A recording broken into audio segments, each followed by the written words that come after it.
23 जनवरी 1926 को महाराष्ट्र के पुणे में जन्मे बाल केशव ठाकरे भारतीय राजनीति में सबसे प्रभावशाली और विवादास्पद व्यक्तियों में से एक के रूप में सामरिक हुए।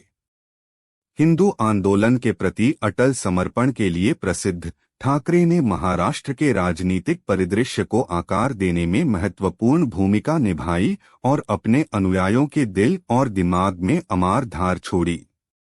यह प्रेरक और जीवनीगत वर्णन उसके जीवन, उपलब्धियों और विवादास्पद विरासत को समझाने का प्रयास करता है। बाल ठाकरे का बचपन और वैचारिक जागरण। ठाकरे को मध्यम वर्गीय महाराष्ट्रीय परिवार में पाला गया था, जो उन्हें सांस्कृतिक गर्व और हिंदू पहचान का मजबूत आदान प्रदान करता था। उनके पिता केशव सीताराम ठाकरे एक प्रगतिशील सामाजिक सुधारक थे जो भारत की स्वतंत्रता के संघर्ष का सक्रिय समर्थन करते थे। ये प्रारंभिक वर्ष ठाकरे को गहनतापूर्ण रूप से प्रभावित करते हुए उनकी राजनीतिक गतिविधि के प्रति उनकी भावनाओं को भड़काने और उनकी वैचारिकता को आकार देने में मदद की। शिवसेना की स्थापना। 1966 में ठाकरे ने शिवसेना की स्थापना की, जो महाराष्ट्र के अधिकारों और कल्याण की रक्षा के लिए समर्पित एक राजनीतिक पार्टी थी। प्रारंभ में शिवसेना ने मराठी भाषी लोगों के अधिकारों की रक्षा करने और मुंबई में अन्य राज्यों से प्रवासी लोगों के हितों को प्रचारित करने पर ध्यान केंद्रित किया।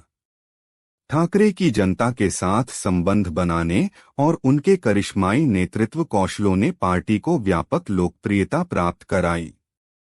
हिंदुत्व को ग्रहण करना। ठाकरे की राजनीतिक यात्रा एक महत्वपूर्ण मोड़ लिया जब उन्होंने 1980 के दशक में हिंदुत्व को ग्रहण किया, जो हिंदू राष्ट्रवादी विचारधारा है जो हिंदू संस्कृति, परंपराओं और मूल्यों की संरक्षण और प्रचार करने का प्रयास करती है। उन्होंने हिंदू कारण के लिए एक जुनूनी समर्थक बन गए और मजबूत शब्दावली और हिंदू जनता को जुटाने की क्षमता का उपयोग करते हुए उन्होंने हिंदू अपनी पहचान स्थापित करने के लिए प्रयास किया। यह वैचारिक परिवर्तन ठाकरे और शिवसेना को राष्ट्रीय चर्चा के केंद्र में पहुंचाया। विवादास्पद स्थान और बाबरी मस्जिद का ध्वंस। बाल ठाकरे और शिवसेना के साथ जुड़े सबसे विवादास्पद घटनाओं में से एक था 1992 में बाबरी मस्जिद के ध्वंस की घटना। मुंबई में स्थित मस्जिद को मान्यता है कि यह मराठा योद्धा राजा छत्रपति शिवाजी के जन्मस्थान पर निर्मित हुई थी। ठाकरे और शिवसेना ने इसे ऐतिहासिक अन्याय का प्रतीक माना और इसके ध्वंस की मांग की। मस्जिद के नष्ट होने से व्यापक निंदा और सांप्रदायिक तनावों का आग लगने के बावजूद यह ठाकरे की प्रतिष्ठा को और एक कट्टर हिंदू राजनेता की पहचान को मजबूत किया। राजनीतिक प्रभाव और विरासत। ठाकरे का राजनीतिक प्रभाव महाराष्ट्र से परे फैला और उनकी भारतीय राजनीति पर प्रभाव को कम नहीं समझा जा सकता है। उनके तेजी से बोलने, साहसिक बयानों और विशाल भीड़ों को जुटाने की क्षमता के लिए उन्हें जाना जाता था। शिवसेना उनके नेतृत्व में महाराष्ट्र राजनीति में एक प्रमुख बल बन गई, जिसने कई बार मुख्यमंत्री के पद को हाथ में लिया।